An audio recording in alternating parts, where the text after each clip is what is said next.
Bismillahirrahmanirrahim. Assalamualaikum warahmatullahi wabarakatuh. Halo sahabat-sahabat yang udah daftar KPPS Pemilu 2024. Di sini saya akan menjabarkan tugas ketua dan anggota KPPS dari yang ke-1 sampai yang ke-7 dalam Pemilu 2024 nanti. Kemungkinan tugas-tugas ini akan hampir sama dengan pemilu tahun-tahun sebelumnya, seperti tahun 2019.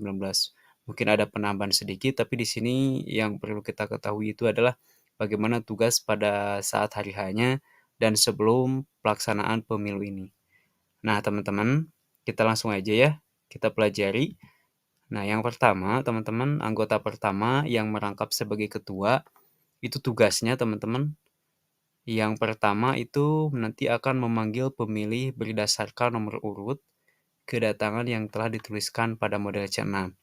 C6 ini adalah pemberitahuan, nanti akan ada semacam formulir surat pemberitahuan yang akan diberikan kepada setiap DPT. Seperti itu teman-teman ya, nanti saya akan kasihkan contohnya. Nah, model C6 ini berdasarkan jenis kelaminnya. Apabila pemilih yang telah menyerahkan model C, namun sampai batas akhir pemungutan suara tidak hadir atau tidak menggunakan hak pilihnya, maka dianggap tidak hadir, jadi tidak terpakai gitu ya. Kemudian tugas yang kedua nanti menandatangani surat suara. Jadi surat suara itu nanti ditandatangani semuanya ya, sebelum diserahkan ke DPT. Kemudian selanjutnya memberikan 4 jenis surat suara kepada pemilih. Nah, nanti yang memberikan surat suara yang sudah diisi lengkap oleh anggota yang lain itu diberikan oleh ketua KPPS. Selanjutnya, apabila terdapat surat suara rusak atau salah coblos, maka ketua nanti akan memberikan surat suara pengganti kepada pemilih paling banyak 1 kali 1 ya. Itu diambil dari surat suara cadangan teman-teman ya. Kemudian yang kelima, membantu memasukkan surat suara ke dalam alat bantu coblos tunanetra dan diserahkan pada pemilih. Nah, ini untuk disabilitas ya teman-teman ya. Kemudian selanjutnya teman-teman, ini kan anggota pertama. Nah, kalau untuk anggota kedua dan ketiga ini biasanya duduknya itu barengan ya, barengan. Jadi nanti di samping sebelah kiri ketua, di sebelah kanan ke-1 ada anggota kedua dan ketiga ini bersamaan. Tugasnya itu yang pertama itu biasanya mengisi nama kecamatan, nama desa, dan nomor TPS pada surat suaranya ya. Tentunya semuanya ya, dari mulai surat suara Pilpres sama Pileg atau calon legislatif. Kemudian memberikan surat suara yang telah diisi nama kecamatan, nama desa, kelurahan, dan nomor TPS kepada ketua KPPS untuk ditandatangani seperti itu ya. Kemudian yang ketiga, nanti mencatat jumlah surat suara yang diumumkan oleh ketua KPPS ke dalam formulir model C1. Nah, ini kalau nanti sudah selesai proses penghitungan suaranya ya, pemungutan suaranya. Jadi kalau udah beres, nanti mengisi formulir C1. Nah, nanti kita akan bahas C1 ini di video berikutnya karena pemilunya juga masih lama ya. Kita pelajari aja dulu tugas-tugasnya atau SOP-nya teman-teman. Kemudian selanjutnya ini yang anggota kedua ketiga itu membuka surat suara satu persatu. Nah, nanti dibantu ya. Surat suaranya dibuka ini pada saat penulisan penghitungan suara. Kemudian menghitung surat suara yang sah nantinya ya. Next, tugasnya yang kedua yang ketiga ini apa lagi? Nah, kita cek ya. Kemudian nanti bersama dengan ketua KPPS bertugas untuk menghitung suara yang sah ya, yang diperoleh masing-masing parpol dan calon serta suara sah calon anggota DPD. Itu yang sahnya yang dihitung ya. Kemudian nanti menjumlahkan surat suara yang sah yang diperoleh parpol dengan suara sah seluruh calon partai politik yang bersangkutan untuk masing-masing parpol. Kemudian menjumlahkan seluruh suara yang sah yang diperoleh seluruh partai politik. Nanti menjumlahkan surat-suara tidak sah. Jadi semuanya itu harus sesuai teman-teman yang dihitung itu semuanya yang masuk dengan yang nanti keluar itu harus sama jumlahnya ya. Nah, nanti mengisi formulir model C, mengisi formulir lampiran model C1 rekapitulasinya ya, berdasarkan model C1 plenonya. Kemudian mengisi kolom surat suara sah parpol anggota DPD berdasarkan model C1. Nanti mengisi kolom surat suara tidak sah. Jadi ada kolom surat suara yang sah berapa, yang tidak sahnya berapa, nanti dijumlahkan yang sah dan yang tidak sah dan dicocokkan dengan jumlah pada model C1. Nah, nanti prakteknya kita bisa lihat di pelatihan nanti ya, di bimbingan teknisnya. Kemudian selanjutnya, anggota yang keempat, teman-teman, ini di samping anggota 3 ya. Tugasnya yang pertama menerima pemilih dan memeriksa model C6 yang dibawa pemilih dan mencocokkan dengan DPT, DPTB atau DPK. Nanti jadi si surat yang dibawa untuk memilih itu oleh DPT nanti dicocokkan ya datanya dengan DPT yang ada di formulir. Tapi seperti itu teman-teman ya. Ini tuh anggota yang keempat. Kemudian memeriksa jari-jari tangan pemilih untuk memastikan tidak ada tinta tanda telah memilih ya. Jadi si tangannya itu masih bersih. Kemudian membuat dan mengisi daftar hadir yang berisi kolom nomor urut. Nah, ini juga yang paling depan itu anggota keempat nanti akan mengisi daftar hadir ya.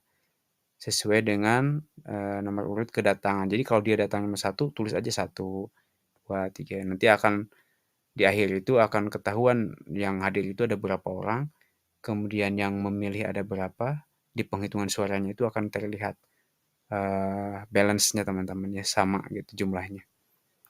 Kemudian menulis nomor urut kedatangan pada model C6. Nah, memberikan catatan informasi apabila pemilih adalah penyandang disabilitas. Seperti itu ya. Kemudian selanjutnya, anggota keempat itu, tugas selanjutnya teman-teman, meminta pemilih untuk duduk. Nah, nanti setelah selesai nulis pendaftaran, mencocokkan, barulah disuruh duduk ya. Ada nanti di TPS itu tempat antrian untuk mencoblos teman-teman ya. Kemudian nanti memberikan model C6 kepada ketua KPPS secara berkala. Kemudian memberikan kesempatan pada pemilih yang tidak membawa atau memperoleh C6 tetapi ada di daftar pemilih yang dibuktikan dengan KTP atau KK. Nah, nanti seperti itu tadi ya, nanti diberikan surat suara cadangan, teman-teman. Kemudian yang ke-8 memberikan kesempatan pada pemilih yang tidak terdaftar dalam DPT yang membawa KTP atau KK lain untuk memilih di TPS yang sesuai dengan alamat yang tertera di dalam KTP atau paspor, memilih 1 jam sebelum berakhir. Nanti mungkin sudah selesai. Nah, nanti ini diberikan diberikan surat suara nantinya ya. Dan mencatat di model AT khusus. Jadi kalau ada yang tidak terdaftar, tapi dia punya KTP nanti dicatatnya di model AT khusus ya. Kemudian anggota yang kelima ini tugasnya nanti setelah duduk ya semuanya, nanti diarahkan memasuki bilik suara yang kosong. Kemudian membantu pemilih yang disabilitas atau yang harus dibantu ya seperti yang sudah tua. Kemudian bersama dengan anggota keempat membantu ketua KPPS untuk melakukan beberapa hal. Jadi ada hal yang lain dan nanti di lapangannya kita pasti sudah tahu ya bagaimana pelaksanaannya. Kemudian selanjutnya anggota yang keenam teman-teman ya. 1. Membantu mengarahkan pemilih untuk memasukkan surat suara ke dalam kotak suara. Nanti kalau yang kelima itu kan dia mengarahkan untuk mencoblos.